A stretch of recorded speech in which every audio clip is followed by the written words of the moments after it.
वाहे गुरु जी का खालसा, वाहे गुरु जी की फतेह। सत श्री अकाल संगत जी, आप सभी का स्वागत है हमारे चैनल पर। हम लेकर आए हैं गुरु नानक देव जी की राजस्थान यात्रा की एक अद्भुत और प्रेरणादायक कहानी। अगर आप गुरु नानक देव जी की वाणी और उनकी शिक्षाओं से प्रेम करते हैं तो वीडियो को लाइक करें, चैनल को सब्सक्राइब करें और अंत तक इस कहानी को जरूर सुनें।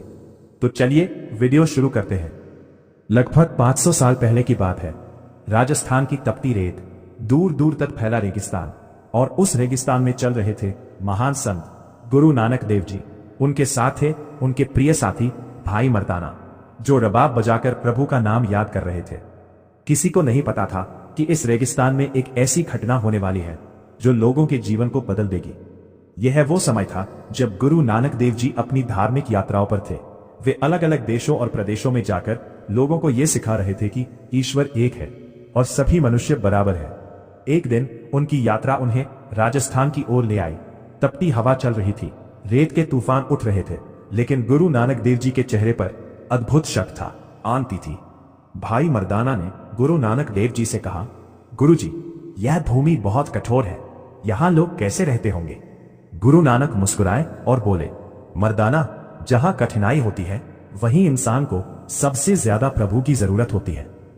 कई दिनों की यात्रा के बाद वे राजस्थान के एक पवित्र स्थान पर पहुंचे। यह स्थान कपिल मुनि की तपोभूमि माना जाता था। यहां एक विशाल सरोवर था जिसे लोग पवित्र मानते थे, लेकिन उस समय वहां के लोग कई कठिनाइयों से गुजर रहे थे। पानी की कमी, गरीबी और समाज में ऊंच नीच। गुरु नानक देव जी ने यह सब देखा और उनका हृदय करुणा से भर गया। जब गांव वालों ने देखा कि एक संत सरल कपड़ों में रेगिस्तान में घूम रहे हैं और उनके साथ एक व्यक्ति रबाब बजा रहा है, तो लोग धीरे धीरे उनके पास आने लगे। किसी ने पूछा, महात्मा जी, आप कौन हैं?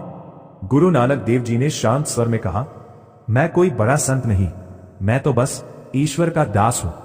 फिर उन्होंने कहा, ना कोई ऊंचा ना कोई नीचा, सब में एक ही परमात्मा है। गांव वाले यह सुनकर हैरान रह गए। उस रात गुरु नानक देव जी ने कोलायत के किनारे एक छोटी सी संगत की। भाई मर्दाना ने रबाब बजाई और गुरु नानक देव जी प्रभु का नाम गाने लगे। उनकी आवाज इतनी मधुर थी कि धीरे धीरे पूरा गांव वहां इकट्ठा हो गया। लोगों ने पहली बार ऐसा संत देखा जो धर्म के नाम पर डर नहीं बल्कि प्रेम सिखा रहा था। जब रात गहरी हो गई तो अचानक एक बुजुर्ग व्यक्ति गुरु नानक देव जी के पास आया। उसकी आंखों में चिंता थी।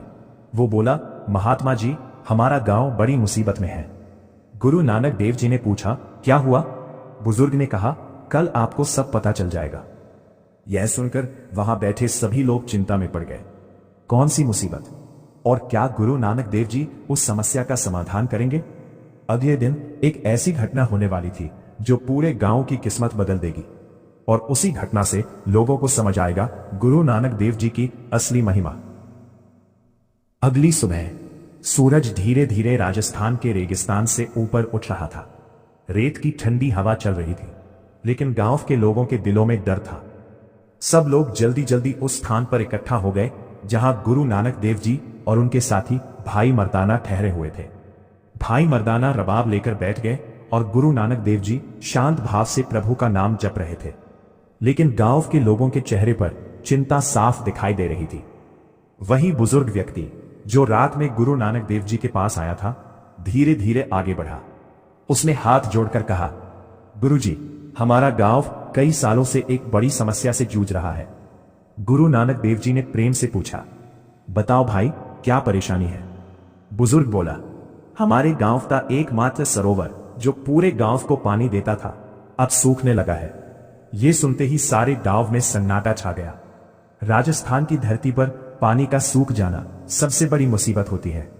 गांव के एक युवक ने कहा, अगर यह सरोवर पूरी तरह सूख गया तो हमारा गांव खत्म हो जाएगा। एक महिला बोली, हमारे बच्चे प्यासे रह जाएंगे। दूसरा व्यक्ति बोला, हमने बहुत पूजा की, उपाय किए, लेकिन कोई फायदा नहीं हुआ। सभी लोग गुरु नानक देव जी की ओर देखने लगे। गुरु नानक देव जी कुछ देर तक शांत बैठे रहे। फिर उन्होंने धीरे से कहा, जब मन में डर होता है तो इंसान भगवान को भूल जाता है। गांव वालों ने पूछा, गुरुजी, क्या भगवान हमारी मदद करेंगे? गुरु नानक बोले, जब इंसान सच्चे दिल से याद करता है तो परमात्मा हमेशा साथ देता है। फिर उन्होंने सब लोगों से कहा, आज शाम हम सब मिलकर प्रभु का नाम लेंगे। शाम होते होते पूरा गांव उस सरोवर के पास इकट्ठा हो गया। भाई मर्दाना ने रबाब उठाई और मधुर धुन बजाने लगे। गुरु नानक देव जी ने कीर्तन शुरू किया। उनकी वाणी में इतनी शक्ति थी कि धीरे धीरे लोगों का डर कम होने लगा। जो लोग सुबह तक चिंतित थे, अब उनके चेहरों पर शांति दिखाई देने लगी। उसी गांव में एक अमीर व्यापारी भी रहता था। उसे यह सब पसंद नहीं था। वह बोला, ये संत लोग गाना गाकर हमारी समस्या कैसे हल करेंगे। उसने लोगों से कहा, पानी की समस्या कीर्तन से नहीं, मेहनत से हल होती है। कुछ लोग उसकी बात सुनकर संशय में पड़ गए। गुरु नानक देव जी ने उस व्यापारी को अपने पास बुलाया और मुस्कुराकर कहा, भाई, मेहनत भी जरूरी है और विश्वास भी। फिर उन्होंने कहा, जहां विश्वास और सेवा मिल जाते हैं, वहां चमत्कार अपने आप हो जाते हैं। व्यापारी गुरु नानक की बात सुनकर चुप हो गया। उस रात गुरु नानक देव जी सरोवर के किनारे बैठ गए। उन्होंने आंखें बंद कर ली और प्रभु का ध्यान करने लगे। सारे गांव वाले शांत होकर बैठ गए। रेगिस्तान की हवा चल रही थी और चारों तरफ सिर्फ रबाब की मधुर धुन सुनाई दे रही थी। कुछ देर बाद गुरु नानक देव जी उठे। उन्होंने सरोवर की ओर देखा और धीरे से कहा, प्रकृति भी परमात्मा की रचना है और परमात्मा कभी अपने बच्चों को प्यासा नहीं छोड़ता। फिर उन्होंने अपने हाथ से सरोवर की मिट्टी उठाई और पानी में डाल दी। सभी लोग सांस रोककर यह दृश्य देख रहे थे। अचानक सरोवर के बीच हलचल होने लगी। पानी की सतह पर लहरें उठने लगी। लोग हैरान रह गए। क्या सच में कोई चमत्कार होने वाला था? क्या गांव का सूखता हुआ सरोवर फिर से भर जाएगा? ये हम आगे जानेंगे। रात का समय था। राजस्थान की शांत हवा धीरे धीरे बह रही थी। सारे गांव वाले सरोवर के किनारे खड़े थे। सबकी नजरें उसी स्थान पर थीं जहां अभी अभी गुरु नानक देव जी ने अपने हाथ से मिट्टी उठाकर पानी में डाली थी। कुछ क्षणों के लिए चारों ओर गहरी खामोशी छा गई।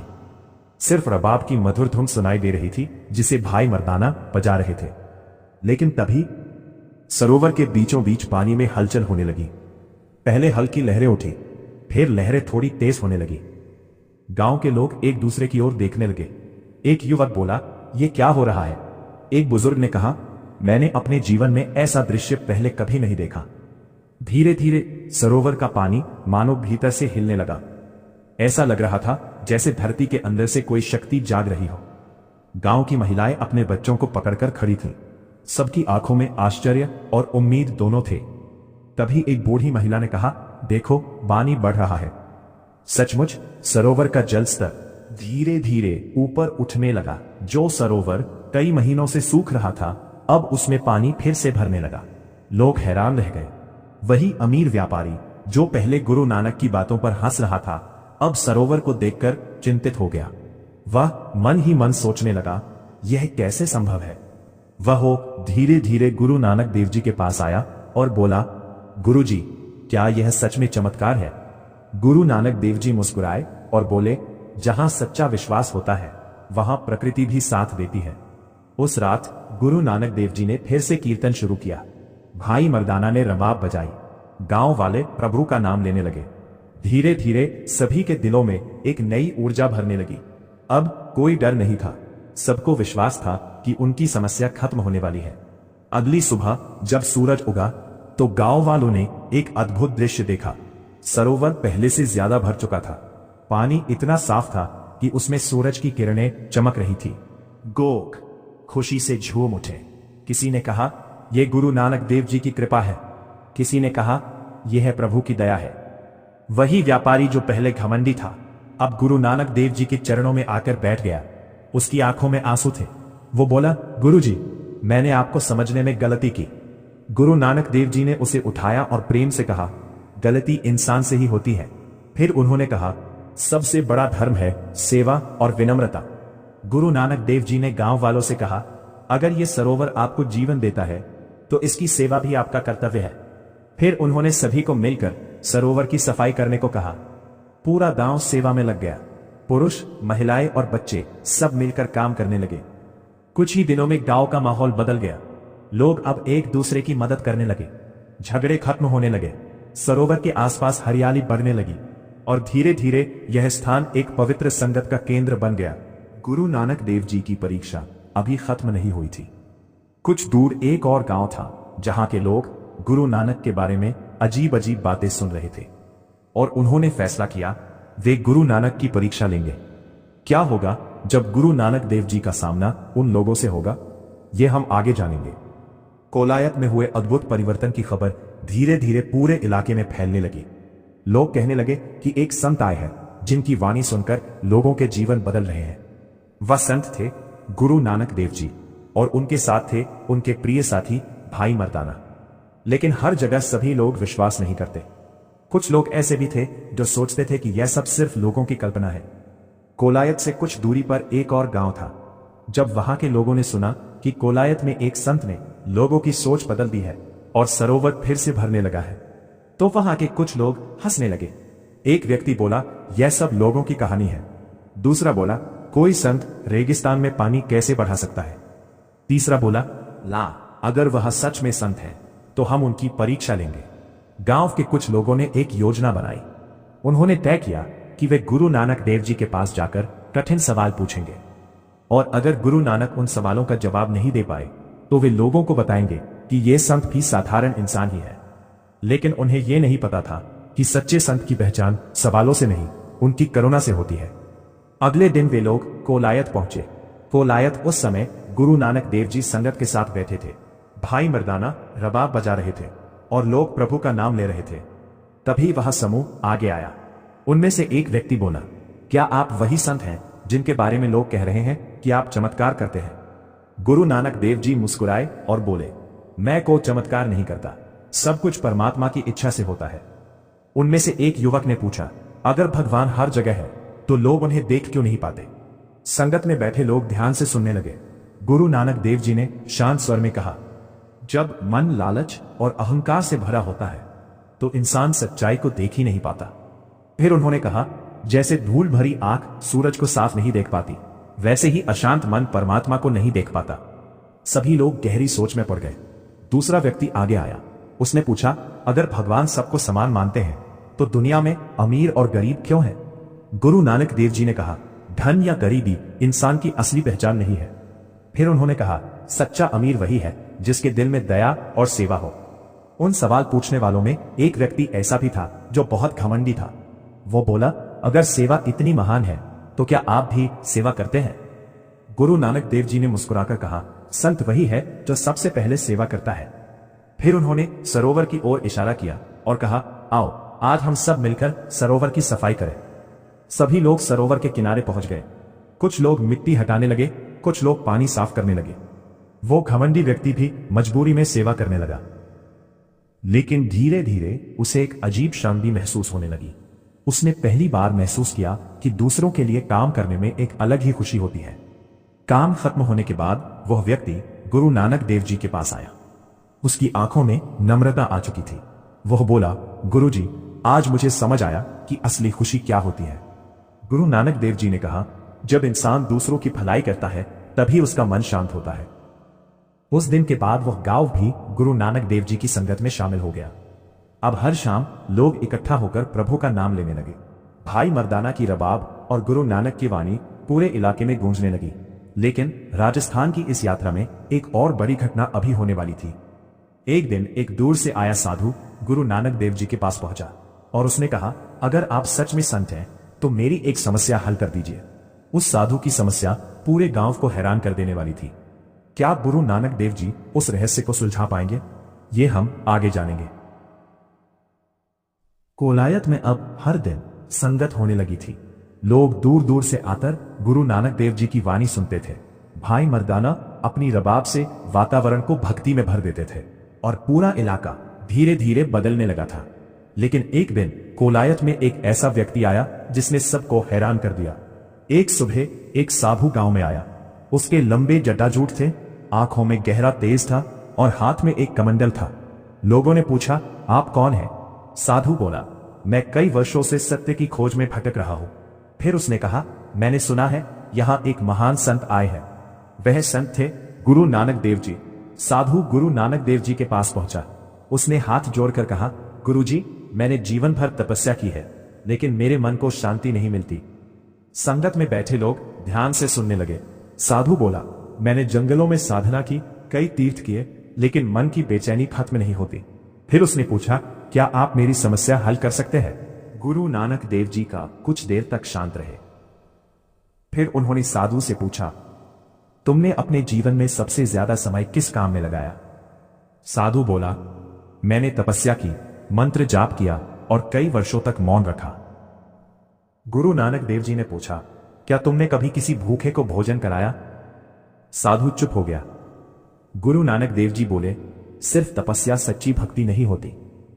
फिर उन्होंने कहा, सच्ची भक्ति वो है जिसमें सेवा और प्रेम हो। संगत में बैठे लोग ये सुनकर गहराई से सोचने लगे। गुरु नानक देव जी साधु को लेकर गांव की ओर चल पड़े।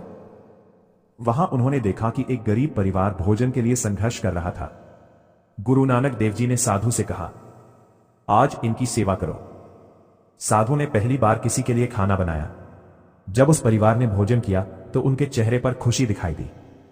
उस क्षण साधु के मन में एक अजीब शांति उत्पन्न हुई। वो समझ गया कि वर्षों की तपस्या से जो शांति नहीं मिली, वो सेवा से मिल गई। वह गुरु नानक देव जी के चरणों में बैठ गया और बोला, गुरु जी, आज मुझे असली भक्ति समझ में आई। उस शाम गुरु नानक देव जी ने संगत में एक महत्वपूर्ण संदेश दिया। उन्होंने कहा, अगर इंसान सिर्फ अपने लिए जीता है तो उसका जीवन अधूरा रहता है। फिर उन्होंने कहा, जो दूसरों की भलाई करता है वही सच्चा भक्त है। संगत में बैठे लोग गहरी श्रद्धा से सुन रहे थे। कुछ ही समय में कोलायत की पहचान बदल गई। अब यह स्थान सिर्फ एक गांव नहीं रहा, यह सेवा, संगत और भक्ति का केंद्र बन गया। लोग दूर दूर से आकर यहां गुरु नानक देव जी की वाणी सुनने लगे। लेकिन अब समय आ गया था जब गुरु नानक देव जी राजस्थान छोड़ने वाले थे। सारे गांव के लोग उदास थे, क्योंकि उन्हें पता था कि उनके जीवन को बदलने वाले यह महान संत जल्द ही आगे की यात्रा पर निकलेंगे। लेकिन जाने से पहले गुरु नानक देव जी एक ऐसी अंतिम सीख देने वाले थे जो सदियों तक याद रखी जाएगी। वह सीख क्या थी, यह हम आगे जानेंगे। समय धीरे धीरे बीत रहा था। कोलायत में अब हर दिन संगत होती थी। लोग दूर दूर से आकर भक्ति, सेवा और प्रेम का संदेश सुनते थे। इस परिवर्तन के केंद्र में थे गुरु नानक देव जी और उनके साथ थे उनके प्रिय साथी भाई मर्दाना। लेकिन हर यात्रा की तरह यह यात्रा भी एक दिन आगे बढ़ने वाली थी। एक सुबह गुरु नानक देव जी ने संगत में कहा, अब समय आ गया है कि हम आगे की यात्रा पर निकले। यह सुनते ही पूरा गांव चुप हो गया। लोगों की आंखों में उदासी दिखाई देने लगी। एक बुजुर्ग बोला, गुरुजी, अगर आप चले गए तो हमारा क्या होगा? गुरु नानक देव जी मुस्कुराए। उन्होंने कहा, संत हमेशा एक जगह नहीं रुकते, क्योंकि उन्हें संदेश दूर दूर तक पहुंचाना होता है। फिर उन्होंने कहा, लेकिन याद रखना, मैं भले ही यहां से चला जाऊं, पर मेरी वाणी हमेशा तुम्हारे साथ रहेगी। उस शाम कोलायत में अब तक की सबसे बड़ी संगत हुई। पूरा गांव सरोवर के किनारे इकट्ठा हो गया। भाई मर्दाना ने रबाब बजाना शुरू किया। गुरु नानक देव जी प्रभु का नाम गाने लगे। वातावरण इतना शांत और पवित्र था कि लोगों की आंखों में आंसू आ गए। कीर्तन के बाद गुरु नानक देव जी खड़े हुए। उन्होंने संगत से कहा, आज मैं तुम्हें 3 बातें बताना चाहता हूं, जिन्हें अगर तुम जीवन में अपनाओगे तो तुम्हारा जीवन सफल हो जाएगा। सभी लोग ध्यान से सुनने लगे। पहली सीख गुरु नानक देव जी बोले, पहली बात, हमेशा ईश्वर को याद करो। उन्होंने कहा, जब इंसान प्रभु का नाम लेता है तो उसका मन शांत रहता है। दूसरी सीख उन्होंने कहा, दूसरी बात, ईमानदारी से मेहनत करो। फिर उन्होंने कहा, जो मेहनत से कमाता है उसका भोजन भी पवित्र होता है। तीसरी सीख, फिर गुरु नानक देव जी बोले, तीसरी और सबसे महत्वपूर्ण बात, अपनी कमाई में से जरूरतमंदों की मदद करो। उन्होंने कहा, जब इंसान दूसरों के साथ बांटता है तभी समाज में प्रेम बढ़ता है। गुरु नानक देव जी की बातें सुनकर सभी लोगों ने हाथ जोड़ लिए। उन्होंने कहा, गुरुजी, हम आपकी इन तीनों शिक्षाओं को अपने जीवन में अपनाएंगे। गुरु नानक देव जी ने सभी को आशीर्वाद दिया। अगली सुबह गुरु नानक देव जी अपनी यात्रा पर निकलने लगे। पूरा गांव उन्हें विदा करने आया। कुछ लोग रो रहे थे, कुछ लोग चुप खड़े थे। गुरु नानक देव जी ने कहा, रो मत, जहां भी प्रेम और सेवा होगी वहां मैं हमेशा रहूंगा। फिर गुरु नानक देव जी और भाई मर्दाना रेगिस्तान की ओर चल पड़े। सूरज की रोशनी रेत पर चमक रही थी। धीरे धीरे वे दूर होते गए, लेकिन उनकी वाणी लोगों के दिलों में हमेशा के लिए बस गई। गुरु नानक देव जी ने हमें सिखाया, ईश्वर एक है, सभी मनुष्य समान है, सेवा और प्रेम सबसे बड़ा धर्म है। और यही संदेश आज भी लोगों को सही रास्ता दिखाता है। अगर आपको गुरु नानक देव जी की यह प्रेरणादायक कथा पसंद आई तो कमेंट में जरूर लिखें वाहे गुरु जी, और ऐसी ही आध्यात्मिक कहानियों के लिए चैनल को जरूर सब्सक्राइब